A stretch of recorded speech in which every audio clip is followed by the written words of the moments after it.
C'est comme un flot continu de choses qu'on ne voudrait pas entendre. C'est en vrai une saison que tout le monde n'arrive pas à vivre bien. Alors on nous dit qu'il faut tenir.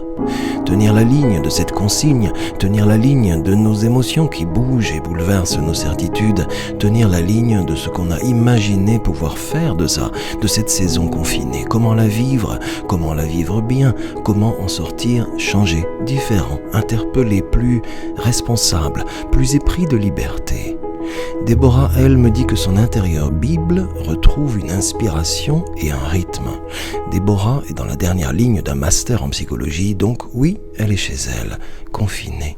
Actuellement, je suis confinée et vraiment contente de l'être en fait parce que ça me permet de réaliser enfin certains projets qui traînent depuis des mois et pour lesquels soit j'avais pas le temps, soit je le prenais pas. Et du coup, ça permet d'avoir des journées assez productives et en même temps, je suis pas sous pression, ce qui me permet de réaliser vraiment chaque chose à mon aise. Et en dehors de ces projets qui sont là depuis longtemps, j'ai aussi quand même plus de temps pour lire, pour jouer du piano, pour réaliser quelques trucs pour l'église. J'ai aussi plus de temps pour me poser, aider ou parler avec quelques personnes via les réseaux, prendre de leurs nouvelles. Ce que j'aimerais pouvoir faire plus régulièrement, mais le train-train quotidien limitait beaucoup ça. Donc dans ce confinement, je peux d'une certaine façon retrouver ce que j'aime faire. La chose en ces temps n'est pas lutter, mais comprendre le temps et la qualité du temps. Va-t-on finir par comprendre qu'on ne peut rien grandir si l'on ne nourrit pas son cœur intérieur chaque jour ?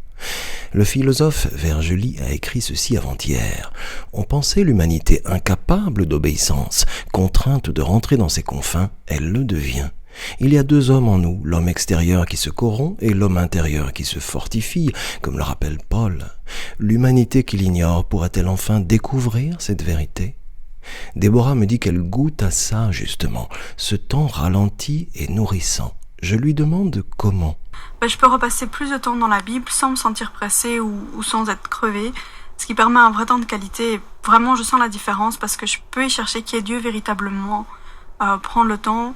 Et je réalise vraiment la bonté et la fidélité de Dieu au quotidien. Et pendant ce confinement, Dieu révèle pas mal de choses sur qui je suis, ce qui est pas toujours facile, mais vraiment sa main me soutient, qui guide et il dirige. Et comme j'ai dit, le confinement me permet de retrouver ce que j'aime, mais c'est surtout le temps passé en sa présence qui me permet de retrouver qui je suis envers Dieu, envers moi-même et surtout envers les autres. Et en retrouvant cela, en fait, je retrouve une liberté que je réalise que j'avais perdue depuis plusieurs années. Donc moi, je m'attends vraiment à ressortir de ce confinement en étant beaucoup plus libre, Et déjà, au fil des jours, je le sens ainsi.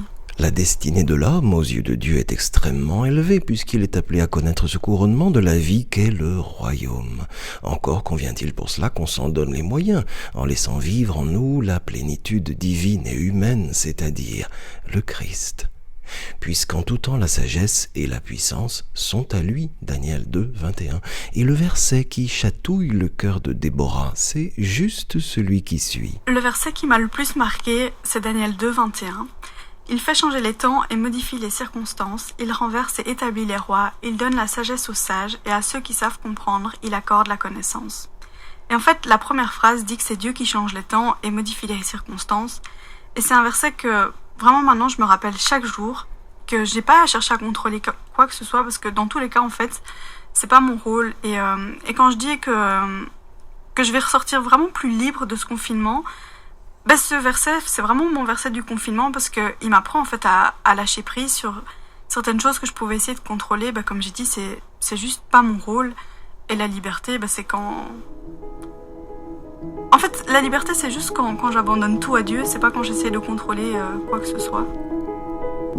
Parce que c'est lui qui fait connaître les secrets les plus difficiles. C'est lui qui sait ce qui est caché dans la nuit. Et c'est auprès de lui et lui seul que la lumière brille. Alors oui, s'approcher de lui, c'est apprendre à devenir libre.